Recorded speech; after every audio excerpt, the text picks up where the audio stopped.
Hi guys, welcome back. So 3 videos the same week. I have been a super busy bunny, or rather the royal family have been super busy. So there's plenty of stuff to talk about.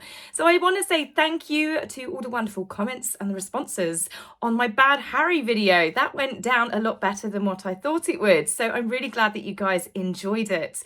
There's so much stuff that I forget. It's years later from what happened in the very beginning. So I might look to see if I can do refresher videos every so often. So I will probably work on one of those next week.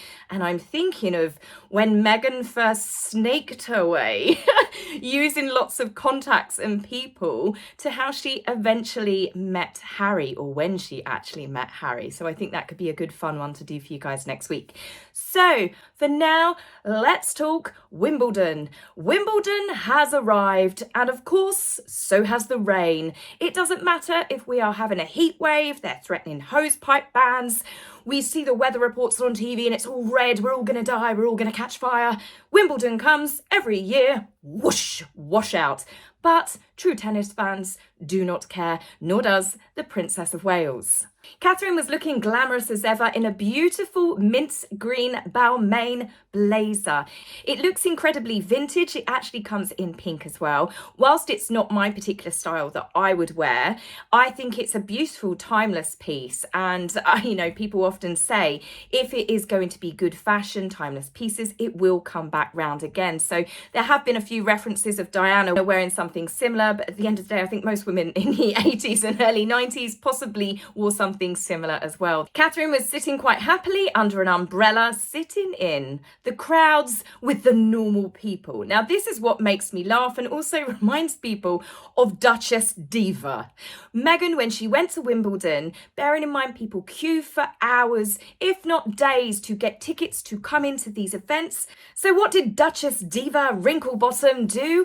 Well, she decided to ruin it for lots of people. Meghan got her security to close off, I think it was roughly about 20 plus seats. People had queued for days to see Serena play. How absolutely selfish, entitled and arrogant was this? It was Meghan sitting with 2 of her friends, one of them being Lindsay Roth, possibly one of the only friends that Meghan has managed to retain for a number of years. In fact, it was so embarrassing what Meghan did. One man who was allowed to his seat, Serena was playing. So he gets his phone out to take a selfie of him with the court behind him. Meghan whispers to her security, "He's taking pictures of me." So the security guard goes over to the guy and he has to reason, going, "I'm taking a picture of me with Serena behind me." And I just thought that showed again another side to Meghan, the real Meghan, and it wasn't a pretty picture. But unlike Meghan, the Princess of Wales, she is more than happy to sit in with the crowds. Catherine was sitting next to Roger Federer and his wife Mirka. Catherine and Roger have done quite a few events together. More recently, we saw a video, which I spoke about in another video, where they were talking about the selection, the training. They had a go at the type of training that the ball boys and girls have to go through to be selected to be able to be at Wimbledon, and they are very much the unsung heroes. Catherine has also presented Roger with numerous trophies. Roger's probably lost count of the amount of trophies that he's won throughout his career. Now, a couple of media outlets were being particularly petty and I'd say a little bit vicious towards Mirka because she wasn't sitting there with a big stupid grin on her face all the time, and Catherine and Roger, a couple of times seated next to each other, were laughing and joking. They tried to imply that she was jealous, she was being neglected, Catherine was flirting with her husband. And I thought, not every woman is so insecure that she doesn't trust her husband being able to have a professional relationship and a friendship with another woman. At the end of the day, she's not a celebrity. She's there supporting her husband. She's going to have cameras on her. Are you going to sit there smiling all the time? There's only one person that does that, and she looks a little bit crazy when she does it. There were plenty of photographs of Catherine and Mirka who were quite happily chatting. They were laughing, sharing jokes. It's just one of those things that certain media outlets, they select certain pictures to try and push a narrative. And it's completely false, and I think it's unfair to both women to do so. Shoddy tabloid reporting. Now, King Charles and Queen Camilla had their Scottish coronation ceremony and it looked absolutely beautiful. All of the robes and the finery came out again.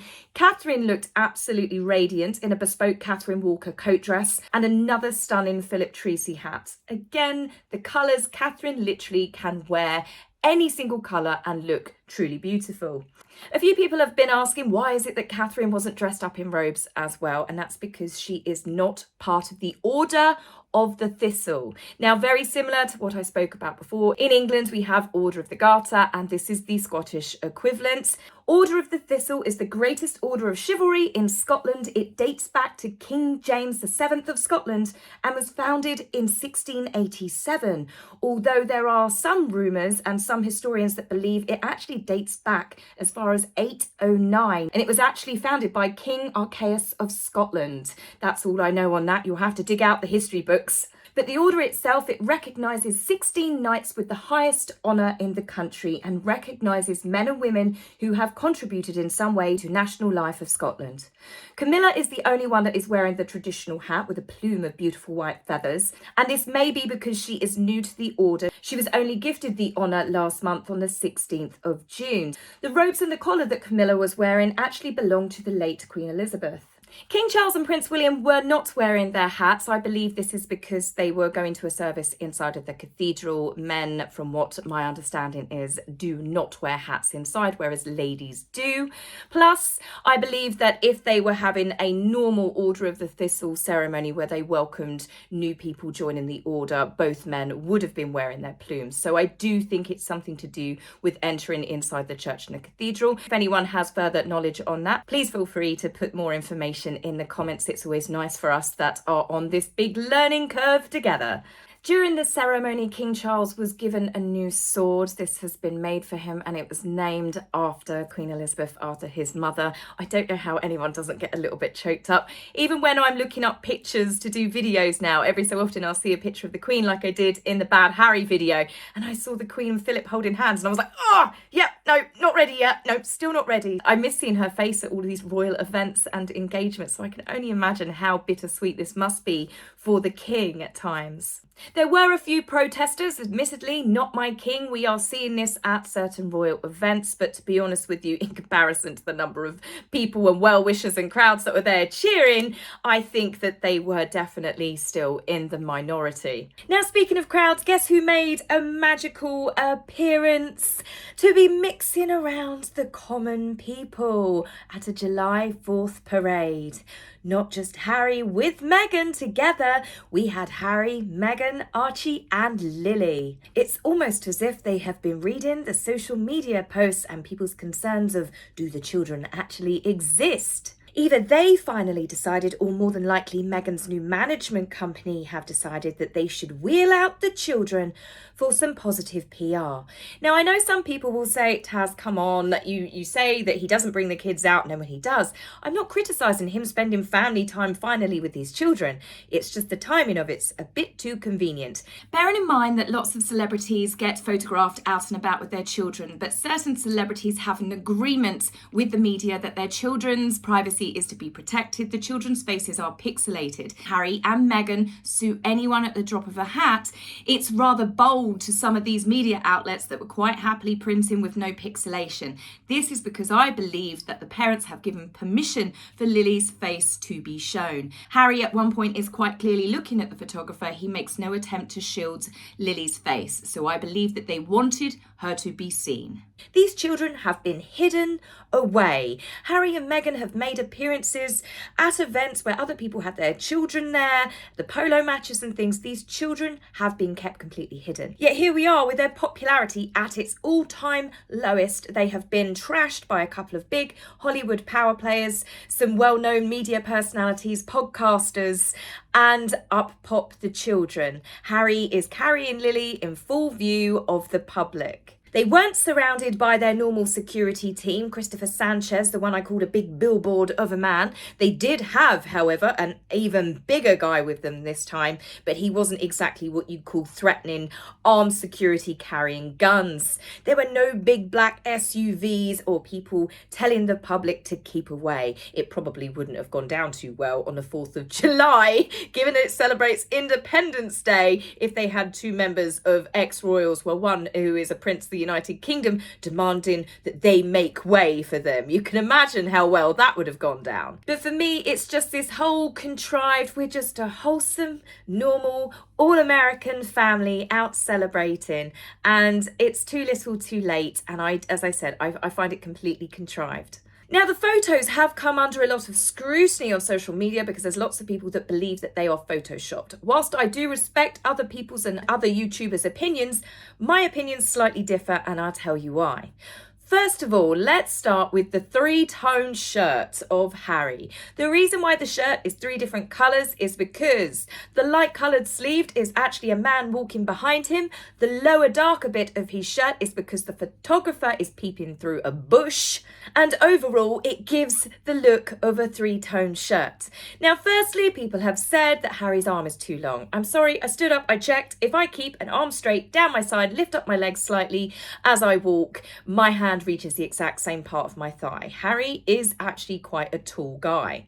So let's talk about the light green arm. Okay, well, first of all, check this guy out in the background. Mr. Grey sweatshirt with the baseball cap. See the lady just at the side of Harry, behind Harry.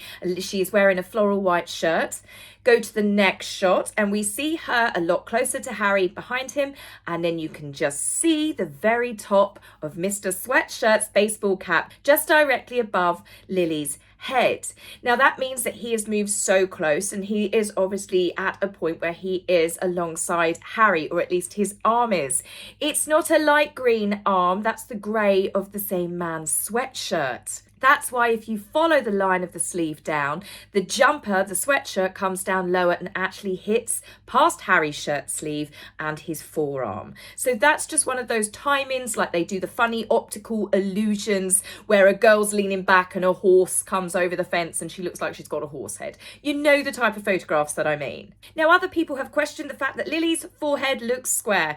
I don't think it's square personally. I think that she is a typical baby. She's got lots of baby curls, baby hair. They get that really fine hair at the front. You can see her hair at several other angles. It's probably just a bit of sunlight reflecting off her ginger brown blonde curls. You know, her hair seems to change colour quite a lot, but that's what I believe that is. It's just a little bit of reflection. It was a bright, hot, sunny day. So let's talk about the lower part of Harry's shirt and the fact that it's so dark. Well, at first I thought it was to do with the sun flare, where you get a bit of reflection of light that comes across. But now I think it's because a photographer, given the fact that everyone is staring in the direction of the photographer, it's a man behind a bush. He's obviously crouched down, he's got a lens, he's trying to poke it through the bush. I was taught a tip a long time ago. If you want to take a photograph of a parrot in the cage and you don't want the cage, if you put your lens as close up as you can get to the actual bars of the cage, the camera will calculate and see through, and you should just get parrot. I don't recommend this if you are trying to do this in a lion's enclosure.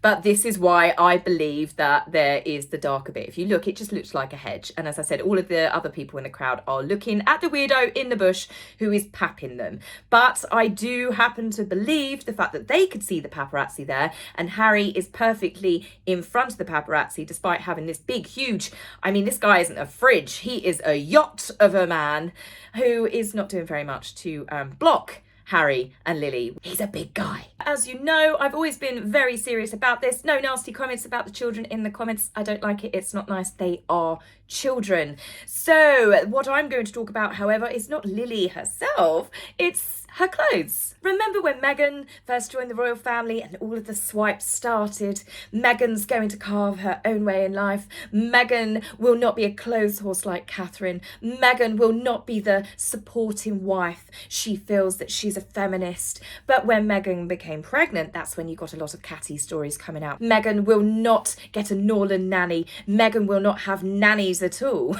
Yeah. And it was just obviously all subtle digs. But one of the articles that came out, Rem is a good boy on Twitter, found this little beauty. And that is, she said about the children's fashion, Meghan will dress children in a modern, individual way rather than stuffy and old-fashioned, or as the rest of the world would like to call it, traditional clothing that members of the royal family have always opted to dress their children in. Well, lo and behold, Princess Lili dressed exactly like Princess Charlotte, or even Prince Harry when he was younger, obviously minus the dress. This is Meghan, who hated socks and tights on children, so much so that she got into a huge argument with the bridesmaids' outfits. Rather than protecting these young little delicate feet of children on a hot day in brand new shoes, they weren't allowed socks and tights because Meghan didn't like it. She thought it was old-fashioned and fuddy-duddy. Yet here is her daughter, knee-high socks, red baby Janes, and a long-sleeve winter-type dress. Again, very similar to dresses we have seen on Princess Charlotte.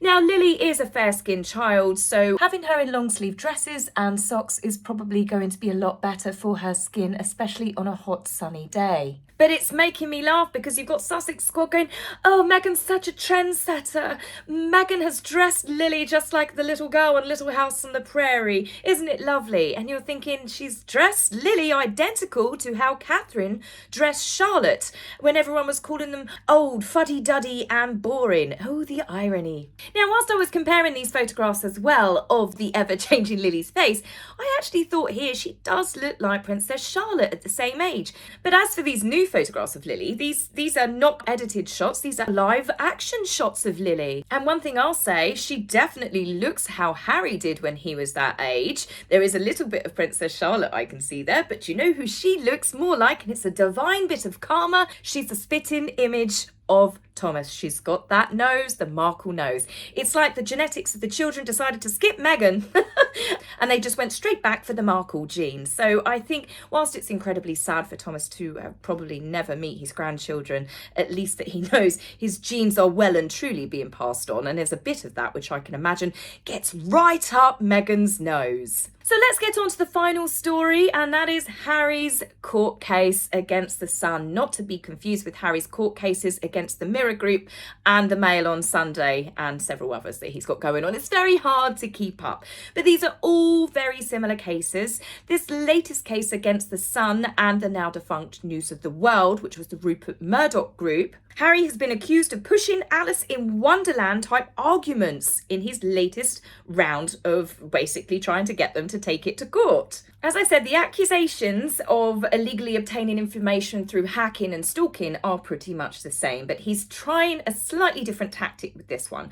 He is accusing his family, the shock, I know, it's unbelievable, clutch your pearls, absolute shocker, but he's accusing the royal family of having a secret deal not to sue over the phone hacking scandal, and in return, the royals would receive payouts and apologies that would be given to them at later dates. It's all very seedy, shady, nefarious, and David Sherborne, Harry's barrister, made a very good point that Prince William, well, he was definitely involved in this secret deal. Did you know Prince William took a huge substantial sum as part of this secret deal of not taking them to court?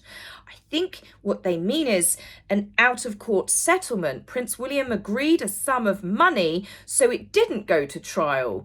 Or if you look at it this way, News of the World knew that they were guilty, they were being nailed to the wall, so they agreed to give a substantial sum, an agreed payout to all of the litigants. I mean, Harry's saying that he's never been able to do it, but there are lots of people that managed to successfully sue News of the World, hence why it is no more. But it's the fact that Harry has tried to make it out through his lawyer, of course, but how scandalous of Prince William. Well, one thing that he completely omits from this, Prince William did get a large payout. I think it was to the tune of like £1 million. This was huge. He was hacked so many times, as was Catherine. I think Catherine was 55 times. Absolutely disgusting through their teenage years, their early 20s. They were really, really violated, and Catherine was stalked and harassed as well. The fact is, Catherine and William got this big payout, and what did they do with with it? Well, they gave it all to charity. And the worst thing is, as Harry's trying to make out his brother's in bed with the media and it's all nefarious and scandalous, Catherine and William gave that payout, I think it was like £500,000, to Harry's very own charity, the Invictus Games. And this is how he repays them. Catherine and William, through the Royal Foundation and this big payout, have actually given more money to keep the Invictus Games going than what Harry has ever done. Now, as for Harry giving this excuse that the royal family are all part of this deal, what he's basically saying is he was blocked by the late Queen, various other family members and courtiers due to a secret deal. That's why he's only suing now. But there is a huge flaw in Harry's argument. He said that he was actually aware of the secret deal since 2012. He's got no idea how the deal was made, who brokered the deal, how much the deal is for. He doesn't really know any of the details about it. He just knows that a deal was made. Yet Harry, in one of his other cases, I think it was the Mirror Group that has just tied up recently, he said that he wasn't aware of the hacking because the royal family hid it from him. David Sherborne's the barrister in all of these. Can you imagine how much every night he must go, don't slip up, don't mess up, read the notes, who am I suing, which version of events have we got now? By Harry saying this, it's a complete contradiction, and it's up there when he turned around and said, my family are racist. Then it's, my family are not racist. Or how about, my family never helped my wife when she was suicidal. Then it's, I never told my family that my wife was suicidal. What sort of topsy-turvy madness is this? Of course it's like Alice in Wonderland. What he said, he didn't say. What he heard, he didn't hear. What he meant, he didn't mean. What he thought, he didn't think. But everything is definitely Prince William's fault. Got it? So on that note, guys, I will leave you with that tongue twister and I will see you soon. Have a wonderful weekend, and I'm doing some more kayaking. So I will be back with some more pictures for you on Monday. So take care for now. Bye.